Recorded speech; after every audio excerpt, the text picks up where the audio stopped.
예, 2024년 12월 17일입니다. 크리스마스 이브를 딱 일주일 남겨놓고, 무스TV 서정구 대표 무방 시작하겠습니다. 오늘은 뭐 주제는, 드론 관련주입니다. 뭐, 어제 오늘, 미국 동부 지역에, 이렇게 조금 정체불명의 드론이 목격이 되면서, 미국에서부터 이 드론 관련주가 지금, 테마가 불고 있다는 그런 소식이 들려왔는데요. 그래서 드론 관련주를 예전에 한번 했는데, 이 드론 관련해서 오늘은 이야기를 좀 한번 해보겠습니다.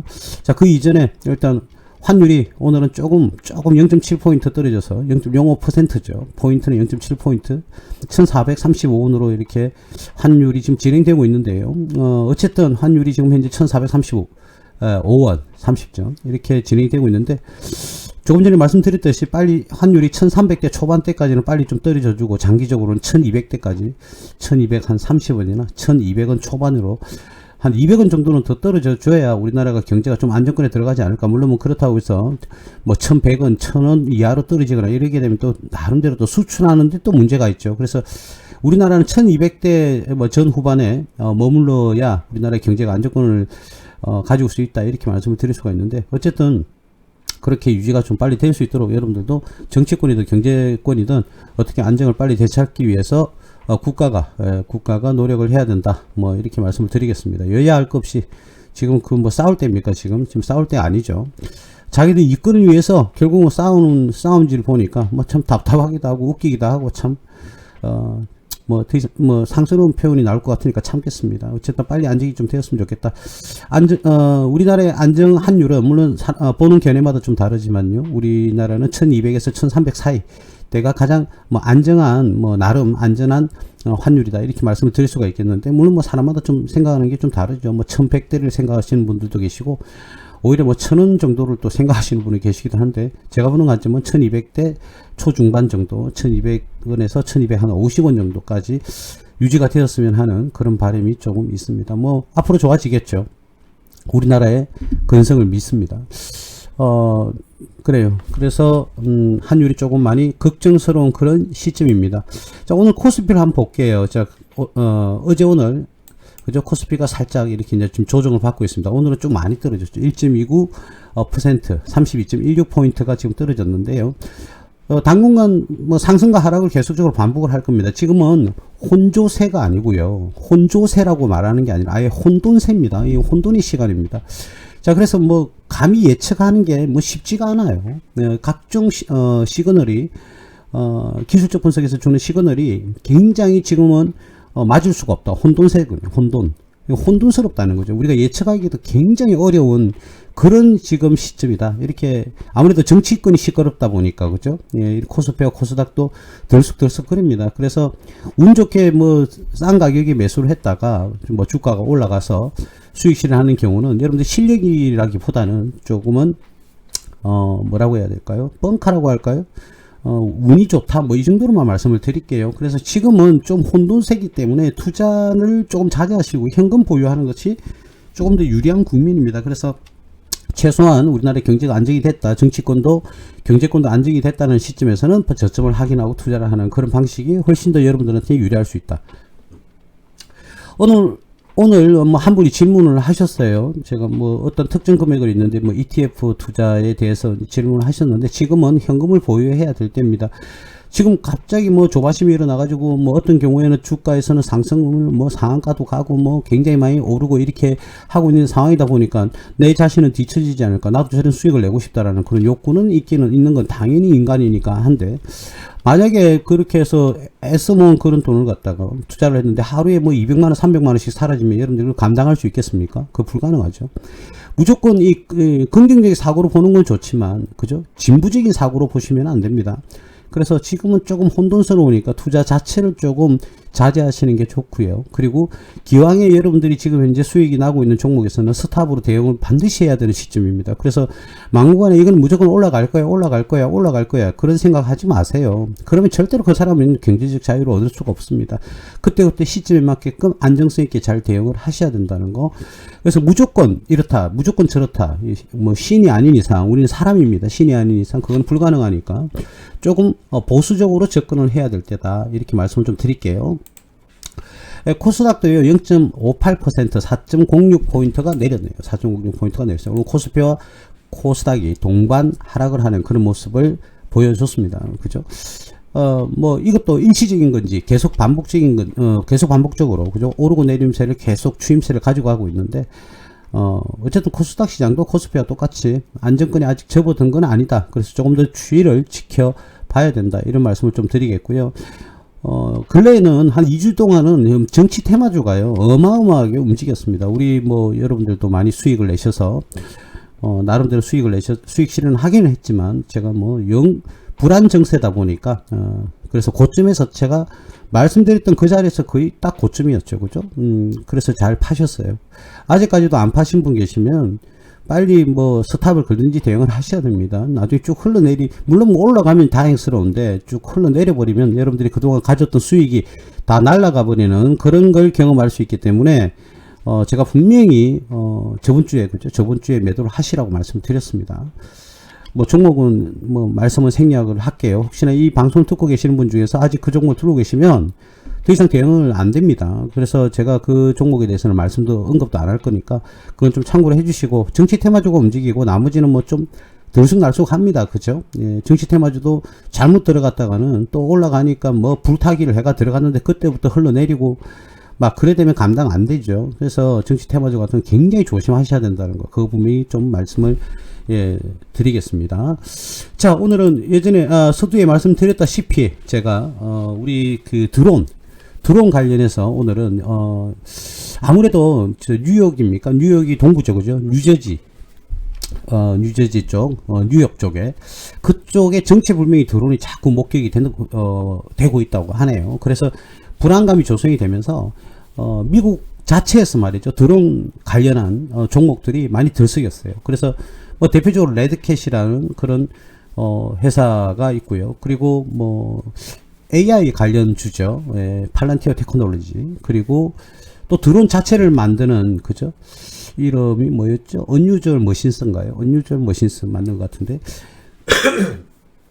그런 종목들이 들썩들썩거려서 20-30%씩 막 하루에 막 상승을 막 이렇게 하니까 그리고 웬만하면요, 만약에 내가 미국에 있는 드론지에 투자를 하겠다 그러면 제가 조금 전에 이렇게 말씀드렸지 않습니까? 종목을 팔란티어 테크놀로지도 있고요, 언유절 머신스, 그죠? 있고 레드캣도 있는데 이 중에서는 무조건 언유절 머신스가 투자가 돼야 됩니다. 왜 그러냐면 이 언유절 머신스는 도널드 트럼프, 그죠? 대통령 장남이 고문으로 영입됐거든요. 아무래도 그쪽 연관성이 크지 않겠습니까? 이왕이면 똑같은 드론 관련주니까, 그러면 이왕이면 드론주 할 바에는 뭐 미국 대통령 아들이 있는 회사에 투자하는 게 훨씬 더 좋지 않겠어요? 그죠? 여러분들도 참고로 알고 계세요. 언유절 머신스입니다. 아래즈을 머신스. 이 회사는 트럼프 대통령 장남이 고문으로 영입이 됐었죠. 그죠? 근데 뭐 지금도 이게 저번 달 이야기니까, 그죠? 고문으로. 근데 이 같은 경우에는 이 회사가 드론 관련 테마가 안 불더라도 트럼프 아들이 고문으로 고용이 됐다고 그러면 그냥 뭐 때리 넣어야죠. 이럴 때는. 그죠? 이럴 때는 굉장히 뭐 그런 정보를 빨리 알았다 그러면 엄청난 기회였을 수도 있겠습니다. 자, 근데 우린 정상적인 투자를 해야 되니까. 그죠? 그리고 관련해서 드론 관련한 방산업체인 뭐 크라토스 방위안보 솔루션스, 그리고 에어로바이러먼트인가요? 에어로바이러먼트 뭐 이런 회사도 드론을 만드는 회사인데 이 회사들도 뭐 영향을 받았습니다. 자, 근데 무조건 내가 이 드론 관련주를 하겠다 그러면 언유절 머신스를 해야 되겠죠. 트럼프 아들이 고문으로 있다니까. 다른 거는 제쳐둬야죠. 그죠?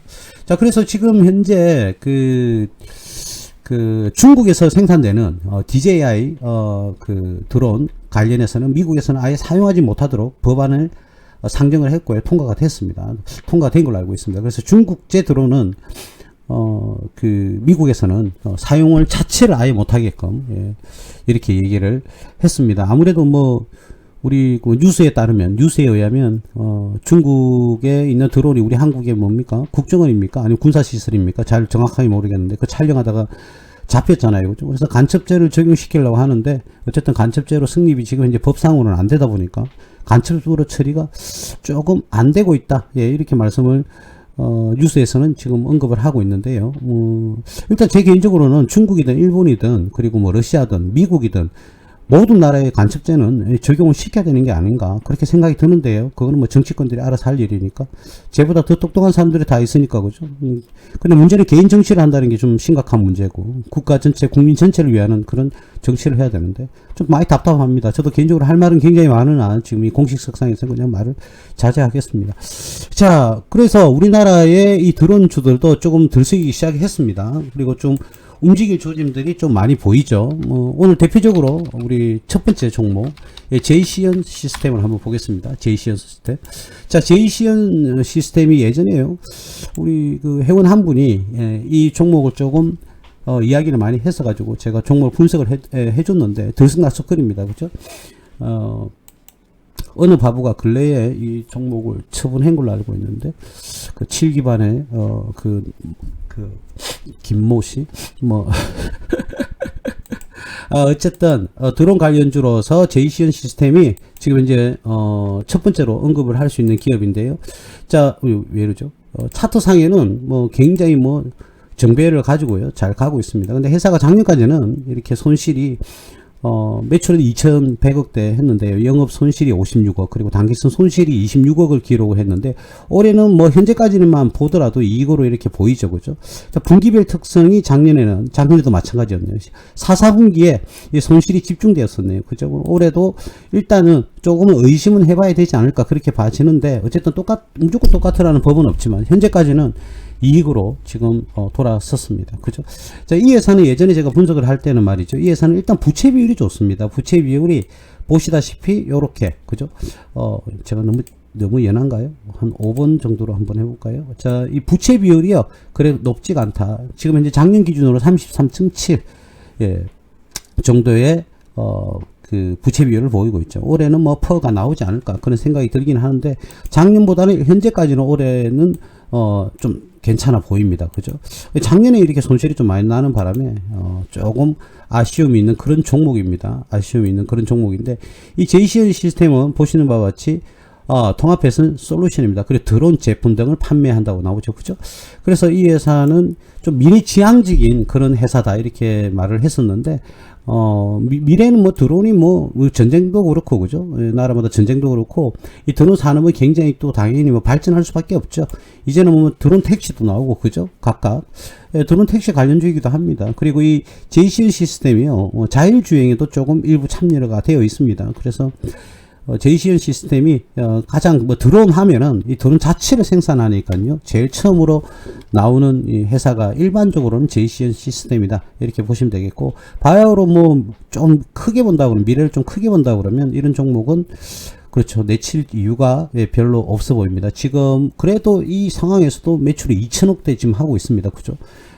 이 상황에서도 2천억대다. 그런데 2천억대에 들어와서 이제 영업이익이 구현이 되고 있지 않습니까? 2천억대 들어와야. 그래서 만약에 매출이 4천억대가 되면 고정비 포지션을 이제 넘어가는 부분이 나오기 때문에 대략 한 2,300억 정도면 이 회사는 당기순이익으로 완전히 돌았을 것 같아요. 왜냐하면 이 예전에 과거가 있지 않습니까? 2,600억일 때 당기순이익이 160억을 냈다. 그러면 대략 내가 보는 관점은 이 회사의 그 매년 손익분기점은 그냥 우리가 일반적으로 얘기하는 손익분기점이 아니라 이익의 포지션이 가져다 주는 한계점이 어디냐, 그렇게 따졌을 때는 한 2,500억 정도 되지 않을까.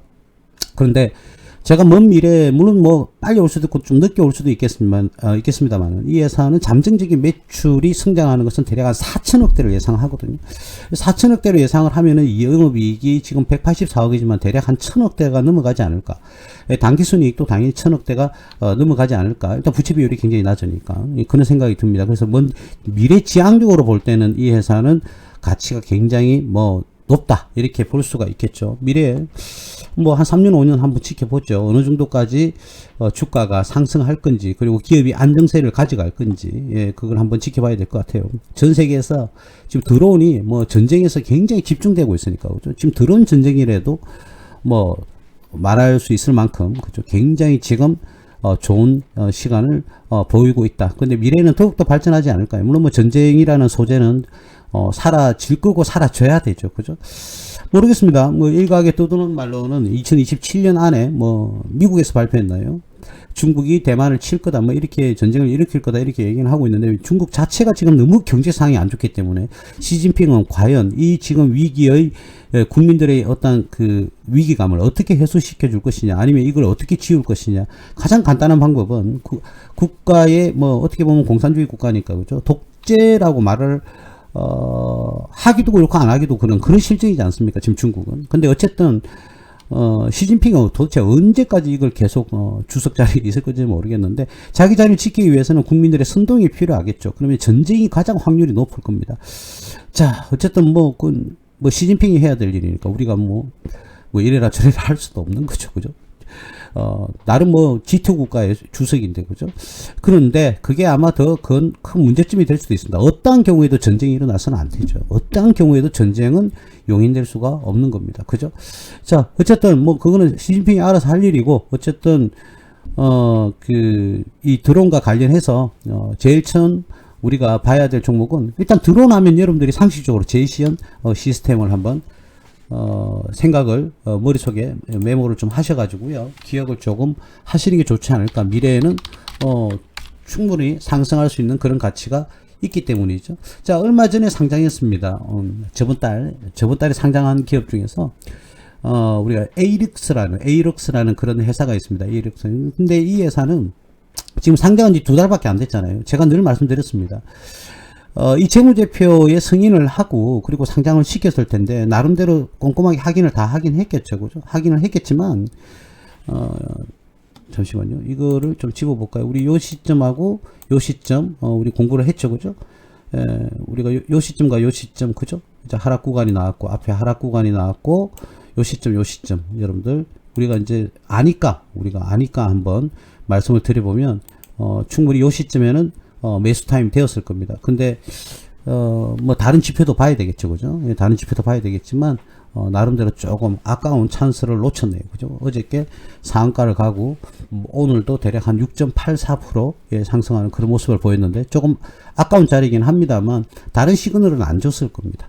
자, 어쨌든 그런데 우리는 3년이 안 된 기업이 물론 재무제표의 공신력을 가지고 상장이 되었겠지만 그래도 최소한 이 기업이 상장한 후에 이 지표를 3년 정도는 지켜보고 판단을 해야 되거든요. 그래서 제가 막 이 공모주 같은 거 하지 말라고 말씀을 드렸거든요.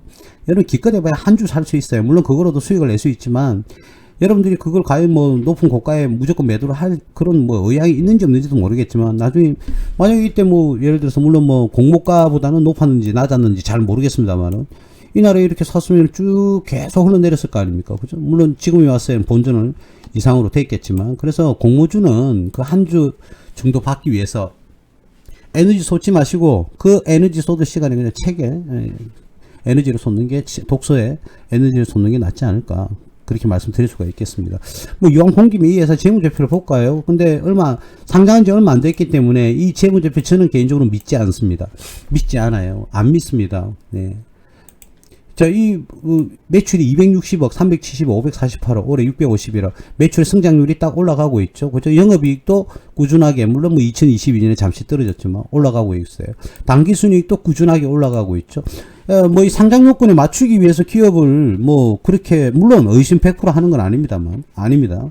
그렇지는 않지만은 그래도 어떤 신빙성은 최소한 3년 정도는 지나가야 되지 않겠나 그렇게 봐집니다. 그래서 3년이 안 된 회사는 여러분들이 투자하는 걸 제가 좀 자제를 했으면 좋겠다. 예, 이렇게 말씀을 드리겠고요. 근데 문제는 뭐냐면 요 앞전에 2021년도에 보세요. 자본이 완전 잠식이 됐습니다.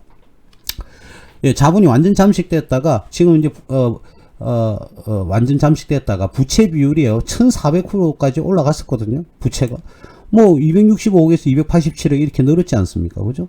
자산은 260억에서 307억, 그죠? 자본은 20억. 자본이 늘었습니다. 그죠? 자본이 늘었어요. 왜 늘었는가 했더니 일반적으로 자본이 느는 이유는 여러 가지가 있겠죠. 그죠? 유상증자를 하든 또는 뭐 신주 청약을 하든 뭐 여러 가지 방법이 있을 건데 일단 자본이 늘었어요. 아무래도 당기순이익이 이제 보라스가 났으니까 2022년도에는 자본 총계가 이익잉여금이 늘어나니까 19억만큼 늘어나니까 그리고 뭐 다른 이유로 뭐 추가적으로 뭐 이 잉여금 처분 항목에 따라서 말이 조금 뭐 전문 용어인데 뭐 전공 용어죠. 전문이라고 보기는 힘들고 그리고 작년에는 유상증자까지 했네요. 그죠? 15억에서 23억 자본금이 이렇게 늘어나면 유상증자죠. 떨어지면은 유상감자 또는 감자가 되겠죠. 무상이든 유상이든. 자, 그래서 뭐 모르겠습니다.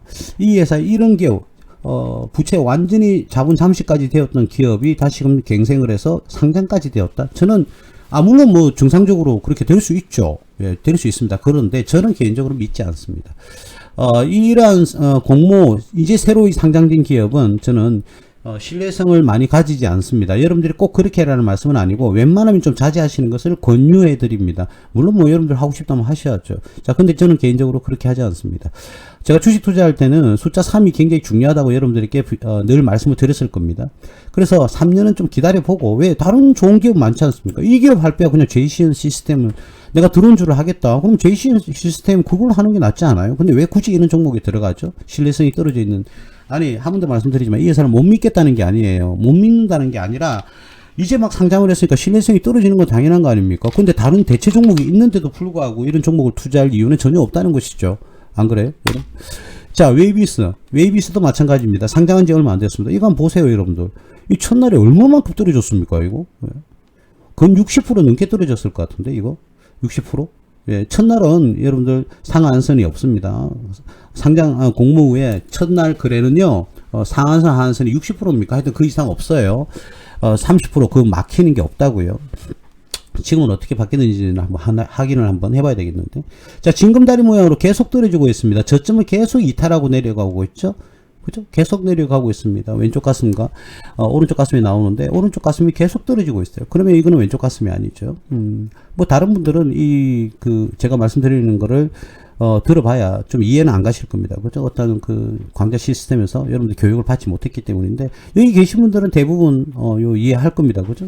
그러면 뭐 자꾸 무너지고 있죠. 이러면 또 뭐 전 저점 이렇게 말씀하시는 분들이 계시겠지만 전혀 아니죠. 여러분들 아시겠지만. 예, 그래요. 이 오른쪽 가슴이 계속 무너지고 있어요. 그러면 아직까지 더 떨어질 수 있다는 거죠. 계속적으로 이렇게 떨어질 수 있는 겁니다. 대표적으로 뭐가 있었습니까? 이런 식으로 계속 떨어진다. 제가 왜 이걸 강조를 했을까요? 이유가 있겠죠. 우리, 가장 대표적인 종목이 LG생활건강 아닙니까? 계속 떨어졌지 않습니까? 계속. 그죠? 이게 단순한 뭐 가슴 모양 이론 하나만 가지고 하면 답이 나오죠? 계속 오른쪽 가슴이 무너지고, 여기서 왼쪽 가슴이다, 오른쪽 가슴 무너지고, 왼쪽 가슴이다, 오른쪽 가슴 무너지고. 이게 안 무너져야 된다니까요. 진짜 내가 LG생활건강 너무너무 사고 싶다. 지금은 들어가도 되죠. 지금은 거의 하방 경직이 왔기 때문에 지금은 좀 괜찮습니다. 그죠? 그래서 우리가 늘 말씀드렸다시피, 그죠? 하방 경직이 왔잖아요. 이자 떨어진, 이거 왜 이러죠? 예. 이렇게 떨어지는 모양, 그리고 이렇게 떨어지는 모양, 이제 이렇게 떨어지는 모양.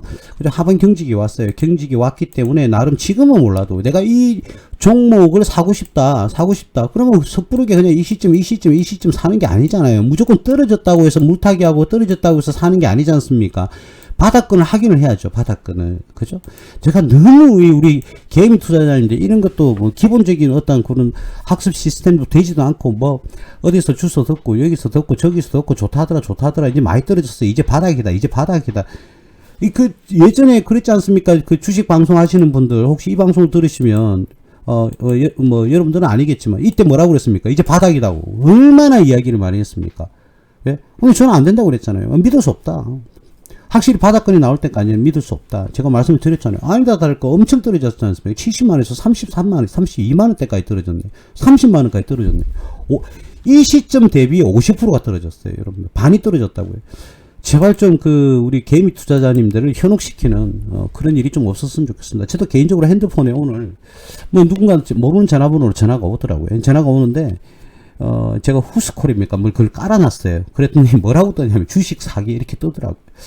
제가 심심한데 한번 받아볼까 이렇게 생각도 하다가 오늘은 좀 방송 준비도 하고 시스템 점검도 좀 하고 한다고 너무 정신이 없어가지고 그냥 거절을 하긴 했는데 요즘 같은 시국에는요 이 주식 투자와 관련된 사기를 치시는 부동산 관련해 사기 치시는 정말 많습니다, 여러분. 정말 많아요. 그러니까 여러분들이 어쨌든 여러분들이 학습을 해서 여러분들 스스로가 공부를 하시고 투자를 하셔야 되는 거지. 언제까지 다른 사람 말하는 걸 듣고 그렇게 투자를 하실 겁니까? 그러면 안 돼요. 여러분들이 실력을 키우셔야 된다니까요. 자, 그런 부분 한 번 더 제가 강조 드립니다. 예. 요즘은 한 번 더 말씀 주식이나 부동산 또는 코인 뭐 이런 것들이 있지 않습니까? 사기꾼들이 너무 많습니다. 예. 그러니까 그는 말 듣지 마시고 여러분들 스스로가 판단을 해서 투자를 하셔야 됩니다. 아시겠죠? 아직까지 뭐 LG생활건강은 오른쪽 가슴은 무너지지가 않았죠. 그죠? 우리가 뭐 배운 대로 한번 해보면 자, 하락이 여기까지 왔어요. 자, 이게 무너지지 않았어요. 그죠? 자, 무너지지 않았습니다. 아직. 자, 이게 뭐 상승을 할 건지 아니면 이게 무너질 건지는 조금 더 지켜봐야 되겠다. 이런 말씀을 좀 드리겠습니다. 어쨌든 뭐 이 이야기는 조금 넘어갈게요. 그래서 에이럭스나 웨이비스 같은 경우에는 이제 뭐 웨이비스는 제가 뭐 이 기업도 뭐 보지도 않았는데 그죠? 금방. 자, 웨이비스 같은 일단 기업을 한번 볼까요?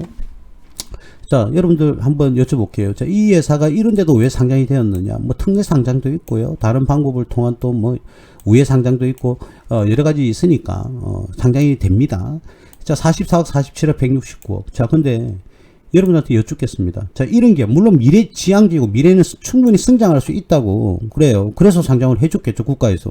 아무렇게나 이렇게 상장하지 않지 않습니까? 부채 비율도 220%. 어마어마하게 높고. 이거 완전히 뭐, 맛이 같지 않습니까, 이 회사가? 물론 주식 투자는요, 이렇다 하더라도 주가가 급등하는 경우도 당연히 있습니다. 당연히 있어요. 근데 우리는 그렇게 하지 않았어요. 우리는 절대로 안정적인 기업이 아니면 우리는 투자 안 하기로 했지 않습니까, 여러분? 왜 굳이 이런 기업에 투자해야 됩니까? 아니, 이런 기업이 아니더라도 충분히 상승을 많이 할 수 있는 같은 테마인데, 왜 굳이 만약에 드론 관련주를 하겠다. 그럼 왜 이런 주를 선택하겠어요? 이 종목 왜 선택하겠어요? 이게 좀 문제가 심각한데? 물론, 한 번 더 말씀드립니다. 이런 종목도 테마를 잘 타면 굉장히 상승할 수 있어요. 당연히 상승할 수 있습니다. 그런데, 다른 종목, 대체 종목이 있는데 왜 굳이 이걸 선택하겠냐고요. 근데 옆에서 뭐, 이건 뭐, 10배 간다, 20배 간다. 와, 완전 뭐, 주변에 신이 많아요. 그죠? 유튜브에서는 신이 되게 많아요. 20배 간다, 30배 간다, 100배 간다. 뭐, 1000만원만 이 종목 사면은 뭐라고요? 뭐, 죽을 때까지 뭐, 일 안 해도 된다? 뭐, 하여튼 그런 비슷한. 그게 맞다고 그러면 본인이 하고 그냥 뭐, 유튜브를 왜 찍습니까? 왜 광고를 하냐고요? 그게 자신 있으면 본인이 풀로 대출 땡겨가지고 그냥 투자하시면 되지 않습니까, 여러분? 그런데도 여러분들이 그런데 낚여가지고 투자를 한다. 기웃거리고. 평생 그렇게 해보세요, 여러분들이. 평생 그렇게 해보세요. 운 좋게 한두 번 맞았다 하더라도, 여러분 8, 9번은, 예, 그래요. 정말, 끊임없는 나락으로 떨어질 겁니다. 이런 재무제표는 보기도 싫습니다. 보지 않겠습니다. 또 뭐 이 유튜브에 올리면 웨이비스 주주님들이 굉장히 기분 나빠할지는 모르겠지만 뭐 어쩔 수 없습니다. 사실이니까요. 예, 다음번에는 혹시 이 종목 들고 계신 분은 다음부터는 이런 종목 사지 마세요. 예, 이렇게 떨어졌다가 한컴위드 한번 볼까요? 한컴위드는 뭐 지지선을 지지하고 지금 차트가 뭐 하락과 상승 박스권 안에 진입이 됐는데 이 박스권 상단을 돌파할지는 좀 지켜봐야 될 것 같고요. 제가 그렇지 않습니까? 좀 여러분들도 좀 차이점 아실 거예요. 제가 오프라인에서 뭐 강좌를 열 때는 제가 정확하게 설명을 기술적 분석을 하지만 이 기술적 분석은 웬만하면 유출하지 않습니다. 제가 지금 방송을 듣고 계시는 여러분들은 다 알고 있겠지만 굳이 이러한 방식까지는 제가 유출하지 않습니다. 여러분들이 그런 강좌를 통해서 많이 이렇게 학습을 하셔야 되고 제가 차별을 둬야 되겠죠. 그죠? 그건 어쩔 수가 없습니다. 자, 기본적 분석입니다. 기본적 분석 작년에는 영업 손실과 단기순 손실을 기록을 했네요. 근데 올해는 뭐 현재까지는 단기순 이익이 나올 것 같고 매출 수준도 작년하고 뭐 별 차이는 없을 것 같아요. 한컴위드 다소 좀 유명한 종목이죠. 근데 이게 아마 2022년까지는 매출이 280억인데 갑자기 4천억으로 늘었어요. 근데 회사가 뭐 이게 뭐 지주회사든지 뭐 이런 어떤 변동사항이 있었겠죠. 예, 작년에. 아니 매출이 이렇게 늘었다고 그래. 매출이 여러분 상식적으로 287억에서 4,100억으로 늘었다. 그럼 어떻게 됩니까? 이익은 어마어마하게 늘어야죠. 이익은 어마어마하게 늘어야죠. 그래서 그런데 지금 손실이 더 커졌다. 물론 뭐 각종 사업부가 어떻게 됐는지 모르겠는데 이 회사는 지금 별도 재무제표상을 하는 170억이고 연결 재무제표상이 4,100억이다. 뭐 인수합병을 했다든지 여러 가지 뭐 이유가 있겠죠, 그죠? 그래서 실질적으로 우리 똑같은 회사인데 매출이 이래 늘었다? 그러면 주가는 폭등해야 됩니다. 이익도 어마어마하게 늘어나야 되죠. 상식적으로 287억에서 마이너스 7억이면 4,100억이면은 대략 20배가 올랐는데, 그죠? 뭐, 17배 정도. 근데 영업 손실이 더 커졌다. 이 말이 안 되죠. 그래서 이 재무제표를 가지고 여러분들이 혼돈을 가지시면 안 됩니다. 뭐, 합병을 했던 지주회사가 됐던 여러 가지 이유가 있을 거예요. 뭐, 상세하게는 보지는 않았지만, 재무제표도 썩 뭐, 마음에 들지 않습니다. 그죠? 마음에 썩 들지는 않아요. 부채 비율은 뭐, 낮은 수준이긴 한데, 수익성이 너무 지금 떨어져 있으니까, 그죠? 예, 수익성이 너무 많이 떨어져 있으니까, 투자하는 것은 조금 고려를 해봐야 되지 않을까. 왜 그러냐? 이 종목 말고도 다른 종목이 좋은 종목이 많을 거니까. 그 좋은 종목을 찾아가면 되잖아요. 둘 다, 셋 다, 넷 다, 전부 다 테마를 탄다고 그러면 왜 굳이 나쁜 회사에 들어가려고 해요? 예? 그럴 필요가 없지 않습니까? 나는 무조건 드론 관련주 할래. 그럼 좋은 기업을 선택하면 되잖아요. 그 한 종목만 있는 게 아니지 않습니까? 그죠? 그럼 굳이 좋아요. 이 종목이 더 성장해가지고요. 10배, 20배 갈 수 있어요. 당연하죠. 그거는 맞습니다. 여러분. 그게 틀렸다는 건 아니에요. 근데 지금 현재 상황으로 봤을 때 이 회사의 계속 기업 가능성이나 기업의 전속 가능성을 따졌을 때는 충분히 이익도 내고 재무적인 부분도 탄탄하고 이런 기업에 투자를 하면 되지. 내가 왜 굳이 좀 불안하고 위험한 그런 리스크가 있는 회사에 투자를 하겠습니까? 그럴 이유는 전혀 없지 않습니까? 그죠? 예, 그런 차원에서 말씀을 드리는 겁니다. 자, 한컴미드. 재무적인 상황은 별로 뭐 좋아 보이지는 않습니다. 그 다음 네온테크라는 회사를 한번 볼까요? 굉장히 테마성이 좀 큰, 그죠? 근래에도 이렇게 상단을 3번이나 두드리고 있네요. 그죠? 기술적 분석에서는 좀 테마성이 강한 기업이다.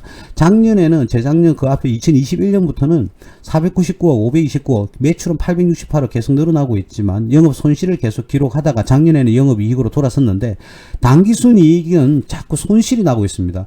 자, 영업이익이 났는데도 불구하고 단기순 손실이 나는 이유는 여러 가지 요인이 있겠지만 이 회사는 볼까요? 영업이익은 22억이죠. 그죠? 영업이익은 이익이 났어요. 근데도 단기순 손실이 났다? 그러면 영업 외 비용이 많다는 거죠. 그럼 영업외 비용의 대표주자가 이자 비용이잖아요. 이자 비용. 그럼 이자가 많으려면 부채가 높아야 되겠죠? 아니다 다를까? 보니까 부채가 198%입니다. 100%도 아니고 198%. 어마어마하게 높은 수준 아닙니까? 그러면 뭐 이 부채라는 것은 뭐 이자를 동반하는 부채도 있고 이자를 동반하지 않는 부채도 있겠지만 이자를 동반하는 차입금이 있다고 그러면 반드시 이자가 나가야 되겠죠. 그죠? 그러면 그런 이자의 폭이 커서 영업이익은 낮지만 단기순 손실이 나오는 겁니다. 여러분. 그래서 무조건적으로 영업이익이 나온다고 해서 무조건 좋은 건 아니죠. 자, 영업이익이 만약에 1000억이 나왔다. 근데 이자가 1000억이 나간다. 그럼 이 회사는 손실이죠. 그죠? 거의 손실이라고 봐야죠. 예, 그런 겁니다. 그럼 그런 영업 외적인 비용인 이자 비용 이런 게 많이 나가려고 그러면 기본적으로 뭐 여러 가지가 있습니다. 영업에 비하면 환차손도 있고요. 또 기부금이라든지 또는 뭐 회계적으로 들어가면 뭐 기타의 대손 상각비도 있고 뭐 여러 가지가 있는데 가장 대표적인 게 바로 이자 비용이죠. 이자 비용. 그럼 이자 비용이 많이 나가려면 일단 부채 비율이 높아야 된다. 부채 비율이 높다는 것은 그 안에는 질이 좋은 부채, 즉 레버리지 효과를 보는 이자가 없는 부채도 있기도 하고요. 이자가 낮은 부채도 있기도 하죠. 근데 뭐 일반적으로 이자가 부채가 높으면 차입금이다. 단기 차입금이든 장기 차입금이든 또는 사채든 각각의 이자를 동반하는 부채는 이 부채 비율 안에는 포함이 되어 있다면 이자 비용은 무조건 나가야 되니까 단기순 영업이익을 까먹어 버리죠. 그래서 단기순 손실이 이렇게 나는 거다. 예, 이렇게 말씀을 드릴 수가 있겠습니다. 그래서 이 기업도 올해는 지금 1, 4분기, 2, 4분기까지는 영업이익이 50억, 단기순이익은 45억이 났는데 영업손실과 단기순 손실이 3, 4분기에는 났어요. 3, 4분기에는 손실이 났어요. 자, 계절적 특성이 있는가 볼까요? 작년 4, 4분기에는 어땠을까? 4, 4분기도 영업이익은 나왔지만 단기순 손실이 좀 크게 났네요. 이익이 나왔지만 단기순 손실이 크게 나왔다. 아무래도 연말에 몰리는 이자 비용 때문인 게 아닌가 그렇게 봐집니다. 그렇다면 올해도 그만큼의 이자가 만약에 발생한다면, 그죠? 예, 발생한다면, 부채 금액은 한 100억대 정도 지금 줄었지만, 100억대 넘게 한 170억 정도 줄었지만, 이 부채가, 이자를 동반하는 부채가 줄었다기에는 조금 의심이 가거든요. 그래서 이자를 동반하지 않는, 그런 부채가 좀 줄었던 것 같아요. 왜 그러냐면 손실이 계속 났으니까. 손실이 계속 나고, 자본금이 똑같다는 것은 운영자금으로 확보를 유상증자를 했다면 확보를 하겠지만 작년과 재작년에 42억, 현재는 지금 43억이죠. 그죠? 43억이에요. 그럼 1억 정도 자본금이 늘었다. 자, 유상증자를 했던 또는 뭐 무상증자를 했던 증자는 조금 이루어졌을 수도 있겠죠. 그럴 수도 있겠죠. 예, 그래서 그 돈으로 부채를 갚았다. 이거는 조금 뭐 가능합니다만, 예, 어쨌든 어느 정도 가 될는지는 잘 모르겠네요. 네, 일단 추산해 보면 뭐 올해 1억 정도의 자본금이 늘면 지금 주가 2,800원 정도로 계산을 하면요. 1,800원 정도가 잉여금이 남으니까 1,800원 정도가 잉여금이 남으니까 1억 정도 1억의 주식수를 한번 봐야 되겠죠. 뭐 계산하려면 뭐 계산기만 두드리면 되긴 되는데 제가 뭐 이런 거는 좀 생략을 할게요. 예, 자본금이 주식수가 저기 나오네. 예, 4,300만 주, 4,300만 주에 1억, 자본금은 1억이 정도 늘었다. 그러면 나누기 해가지고 뭐 구하면 되는데 그냥 생략을 좀 하겠습니다. 잉여금이 부채를 저 정도 탕감할 정도의 잉여금은 남지는 않을 것 같네요. 제 개인적으로 봤을 때. 자, 어쨌든 이 기업도 올해도 뭐 그렇게 순탄한 그런 길을 가지는 못한다. 한 번 더 말씀드립니다. 지금 현재까지 재무 상황이 안 좋아도 내년부터 내후년까지 계속적으로 이제는 기업이 좋아지는 기업도 당연히 있습니다, 여러분. 그런 기업만 뽑을 수 있다 그러면 그런 기업이 오히려 더욱더 주가가 더 상승할 수 있어요. 자, 근데 우리는 그런 예측을 갖다가 내부자가 아니다. 기업 내부자가 아니잖아요. 그죠? 그렇기 때문에 정보의 비효율성 때문에 누구에게나 정보가 같은 시간에 같은 양이 주어지지는 않습니다. 그죠? 아무래도 기업 내부자가 많이 알 수 있겠죠. 근데 기업 내부자가 그런 사실을 인지를 하고 있다고 그러면 충분히 투자를 할 수 있겠죠. 근데 우리는 그 길을 알 수가 없는 겁니다. 유추는 할 수 있어도 우리가 무조건적으로 이렇게 예상을 확실히 들어맞는 그죠? 그런 예상하기는 좀 힘들다.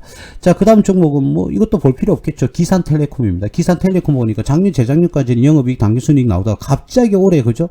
이렇게 뚝뚝뚝 떨어지고 영업 손실도 계속 가속되고 있고 당기순 손실도 가속되고 있어요. 분기별 특성상 작년 4, 4분기에는 이익이었지만 그게 가미가 된다고 하더라도 올해는 손실을 벗어날 길이 없어 보이네요. 주가가 떨어진 이유가 있었네요. 그죠? 그래서 이 기업은 뭐 기술적 분석을 뭐 안 해도 될 것 같습니다. 지금 뭐 기술적 분석에서는 지금 뭐 이평선을 다 수렴을 하고 있긴 한데 이 기업의 실적이 이렇게 손실이 나고 한 번 더 말씀드립니다. 내년부터는 본격적으로 좋아진다고 그러면 그게 확실시하다면 오히려 지금 투자하는 게 기회일 수도 있어요. 그런데 그게 지금 우리가 한 번 더 조금 전에 서두에도 말씀드렸지만 정보는 비효율적입니다. 모든 정보가 우리가 받지를 못해요. 기업 내부자가 아닌 이상 알 수가 없어요. 내년에 어떤 그런 준비라든지 예정되어 있는 거라든지 그죠? 알기가 힘들지 않습니까? 자, 그런데 우리가 지금 보고 우리가 분석할 수 있는 건 재무제표인데 이 재무제표를 봐서는 절대적으로 투자를 지금 고려를 할 수는 없습니다. 아니면 그 시장 전체가 들어온 관련한 게 굉장히 활성화가 되었다 그러면 나름 또 조금은 우리가 예측을 할 수 있겠지만 그 이상은 힘들다는 겁니다. 네, 그래요. 물론 뭐 재무제표 분석을 함으로써 좀 깊이 있는 좀 고급의 분석이 가능하신 분들은 다소 조금 확률은 좀 높을 수는 있습니다만은 불확실성을 완전히 제거할 수는 없다 이렇게 말씀을 드릴 수가 있겠죠. 예. 자, 통신하면 예전에는요, 이 코콤이라는 회사가 나름 테마가 좀 많이 갔거든요. 자, 실적이 그래 높은 건 아닌데, 대략 한 1,000억대, 매출을 지금 보고 있고요. 올해도 실적이 대충 작년하고 거의 비슷할 것 같네요. 작년에 영업이익 19억, 당기순이익 30억, 올해는 현재까지 영업이익 11억, 그리고 당기순이익은 18억 정도가 나오는데, 4, 4분기까지 한번 볼까요? 작년에 4, 4분기는 거의 제로네요. 그죠? 작년보다는 조금 영업이익이든 당기순이익이 좀 떨어지는 회사인데 예전에 이 코콤이라는 회사가 아마 이 전화기를 만들던 그런 회사였을 거예요. 지금도 만드나요? 한번 볼까요?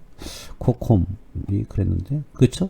CCTV 도어폰 뭐 이런 거를 지금은 예 만들고 있네요. 지금은 뭐 다 스마트폰이니까 그죠? 당연히 전화기는 조금 그래서 그럴 겁니다. CCTV는 좀 밋밋한 수준이고, 우리 아파트에 보면, 이 스마트홈 시스템 있지 않습니까? 예, 스마트홈, 거실에서 뭐 누르면 다 정리가 될 수 있는 그런 거잖아요. 그죠? 예, 그런 쪽으로 완전히 로테이션을 좀 돌았네요. CCTV는 조금 밋밋한 그런 수준이라고 합니다. 살아남기 위한 몸부림. 예, 참, 이 회사는 미래에, 뭐, 이, 나름, 그렇죠. 테마성은 좀 있어요. 그죠? 테마성은 이렇게, 예, 있습니다. 테마성은 큰데, 예, 그런 단기적인 테마주, 외에는 중장기적인 테마는 좀 힘들지 않나 그렇게 봐집니다.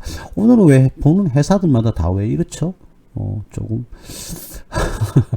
회사들이 좀 재무제표가 안정적인 재무제표는 제일 처음 이야기했던 JC형 시스템 정도는 뭐 좀 안정성을 가지고 있는데 그 외에는 좀 현재까지 그죠? 코콤까지는 좀 회사가 좀 많이 부실해 보입니다. 보통 이런 테마주를 보면 한 두세 주 정도는 괜찮은 종목이 있는데 지금 현재까지는 그렇게 좋아 보이지는 예, 않아 보입니다.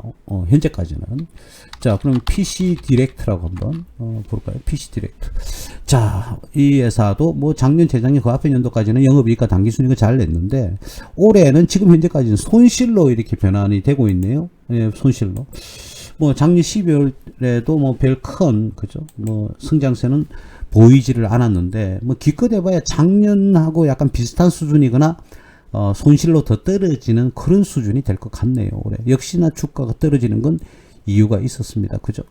지금 바닥권에서 뭐 맴돌고는 있는데 역시나 뭐 완전히 재무제표를 보고는 이 회사가 적격 대상으로 보기에는 굉장히 무리가 있어 보입니다. 그죠?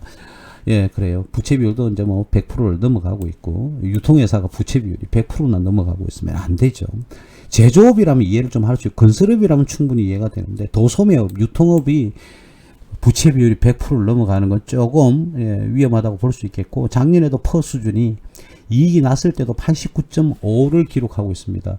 어마어마하게 높은 수준이죠. 그죠? 그러니까 작년 주가도 과대평가되었다. 이렇게 볼 수가 있습니다. 물론 업종별 퍼를 보기는 봐야 되겠는데 업종 퍼가 없네요. 그죠? 자, 이런 기업은 역시 뭐 신뢰성을 찾을 수는 없어 보입니다. 이 뭐 종목은 기술적 분석 안 해도 되겠죠? 뭐 코로나 이후에 한번 뭐 이렇게 삐죽 이렇게 치솟았다가 그죠? 끊임없이 지금 하락하는 그런 모습을 보여주고 있습니다. 결국은 주가는요, 그 기업의 실적을 따라가게 되어 있습니다. 예, 그 실적을 무시하고 주가가 상승할 수는 없거든요. 예, 그 부분 여러분 꼭 명심하시기 바랍니다. 진짜 좀 괜찮은 회사가 나올 때까지 한번 볼까요? 아유, 예, 캔코아 에어로스페이스인데 이 뭐죠? 이 회사도 좀 그래요. 제가 우리 그냥 재무제표를 보면 투자를 해도 되는지 안 되는지가 바로 나옵니다. 부채 비율도 156%. 자, 이 종목은 그냥 분석 안 할게요. 제가 미리 뭐 회사를 갖다가 그죠? 다 분석을 하고 들어오면 안 되지 않습니까? 여러분들하고 같이 봐야죠. 그죠? 자, 이 퍼스텍이라는 회사입니다. 이 회사는 뭐 대체적으로 뭐 이익이 크진 않는데 그죠? 이익이 크진 않아요. 자, 그래서 크진 않지만 이익은 영업이익과 당기순이익은 잘 내고 있어요. 그죠? 영업이익과 당기순이익은 잘 내고 있는데 여러분들 여기 보시면 부채 비율 한번 보실까요? 부채 비율 325%입니다. 325%. 자, 그러면 이 회사는 이 크게 주가가 상승할 요인은 거의 없다고 보시면 됩니다. 이런 종목은. 일단 부채 비율이 이렇게 많은데도 불구하고요. 그죠? 부채 비율이 이렇게 많은데도 불구하고 당기순이익과 영업이익과 당기순이익을 낸다는 것은 대단한 건데 어쨌든 돈 버는 거 뭐 우리가 뭘 할 수 있을까요? 이 회사는 영업이익보다 작년에 당기순이익이 더 증가했어요. 뭐 이런 경우에는 뭐 환차순이 발생한다든지 뭐 그럴 수 있겠죠. 환차이익이 발생할 그럴 수도 있겠어요. 그죠? 뭐, 안 그래도 지금 뭐 환율이 엄청 많이 올라가니까, 그죠? 자, 그런데 부채 비율이 325%다. 이거는 정말 감당하기 힘든 수준입니다. 감당하기 힘든 수준이에요. 제가 너무 깐깐하게 이렇게 분석하는 건 아닌가 이렇게 말씀하시는 분 계실지 몰라도 여러분 소중한 재산을 지켜야죠. 그죠? 지금 이제 수준도 작년 실적 대비해서는 업종퍼가 15.65인데 작년 재무제표 기준에는 지금 주가 대비 30.7이다. 과대평가 되었죠. 그죠? 근데 올해는 작년보다 이익은 더 떨어질 것 같아요. 그럼 이건 더 올라가겠죠. 그럼 더 주가는 상승보다는 하락 쪽에 초점을 맞춰야 되지 않겠나. 물론 내년에 실적이 굉장히 양호하게 변화한다든지 성장한다든지 또는 좋아지게 된다면 충분히 뭐 투자를 할 수는 있습니다. 무조건적으로 해서는 안 된다 이게 아니라 일단 우리는 안정성을 확보를 해야 되니까 제가 좀 보수적으로 여러분들에게 이렇게 그 무방을 또 진행을 하고 종목 분석을 지금 하고 있습니다. 뭐 퍼스텍까지 봤는데요. 제가 오늘 본 종목 중에서는 그나마 재무적 안정을 갖추고 상승 가능성이 좀 높은 회사는 제이시언 시스템 정도가 될 것 같습니다. 예.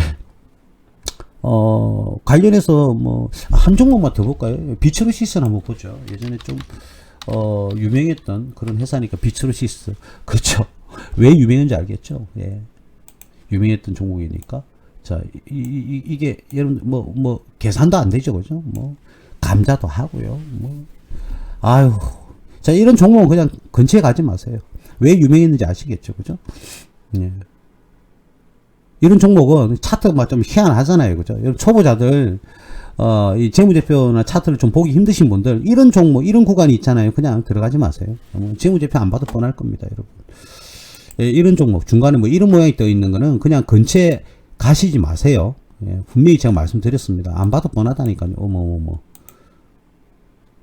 이 회사가 왜 아직도 상장 폐지가 안 됐는지 모르겠네요.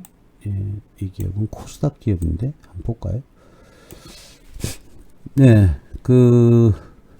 이게 그 이전에 연간 그 이전에도 그렇죠. 예, 그 이전에도 손실이 많이 났어요.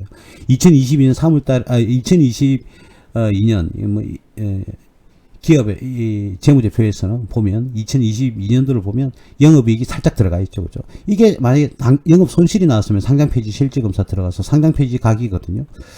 이런 회사는 예, 근처에 가지 마세요. 예.